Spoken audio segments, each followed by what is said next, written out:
Friends, today I'm going to talk about the topic business. Generally, what people think is after starting a business, they will get plenty of money and did not have to take any sort of risk, and their life is very beautiful. But actually, what they think is actually a wrong way, because without risk, there cannot be any sort of business which is running successfully.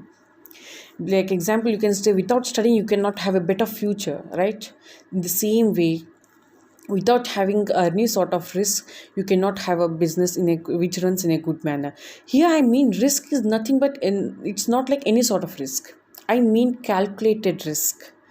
You have different ideas in the market, and for each and every idea you have to calculate the risk, and based on that you have to select the better idea. And people normally it's talk that with more risk and it's a more benefit, right? In the same way, you have to calculate the risk which is of each and every idea. You have to select the best idea, and then you will have the business of your life of your business is too good. Always the business should empathize its customers. Always think in the point of view of its customers. Normally, if suppose a business is selling X product, it's manufacturing X product and selling to Y or group of community, and Y group of community is satisfied with this product for few months, let us say, and later on the needs and wants of Y community increases. So according to that, the business have to manufacture its product according to their taste.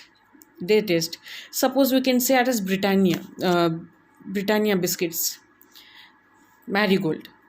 At the earlier stages it was just normally a wheat biscuits, right? But now it's giving flavors to it, and chocolate biscuits are also invented. It's according to the need of the market, need of the people, need of the children. Now, when chocolate biscuits are invented, it's more likely to sell out to the children, right? Children like more chocolate biscuits and all, cream biscuits. So in that way, the business should change according to its customers.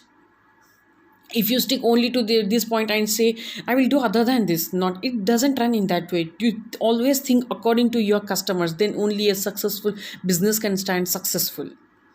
And I said about in the last entrepreneur video, I said about opportunity.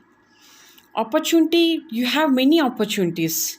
Suppose you have 10 opportunities, and in the 10 opportunities you have 4 opportunities what you thought of, and people among around you gave 5 6 opportunities, and you can neglect the opportunities what people get. No, I have this, and this is the better idea what I decided. I know this will run in a better way. And you think, and the ideas what you have, you think I have to implement all these are all very necessary to the business what I'm going to start. It's actually wrong, because the main part of business is here what you reject. The opportunities what you reject gives the most strength to your business. Then only you can select the best opportunity, because you must always be unbiased to select the opportunity. Always be unbiased to select the opportunity what you have. It is very important to leave the idea. And in an organization, the employees should be satisfied. In a business, always has its employees, and all the employees should be satisfied. It's not like none of the employees should be biased. It should be unbiased, and all the employees should be happy. Then only they will give with the heart, they will give the best to the business, and that business will run successfully and due to happiness. And in the difficult time also, the employees do not want to leave that, because it is the company which made me happy. Normally all the people do not work for money, they also work for satisfaction of work they have, how they have with that organization. So always satisfy your employees. Hope guys you like my video. Thank you. Please, if you like, please do share, subscribe. Thank you.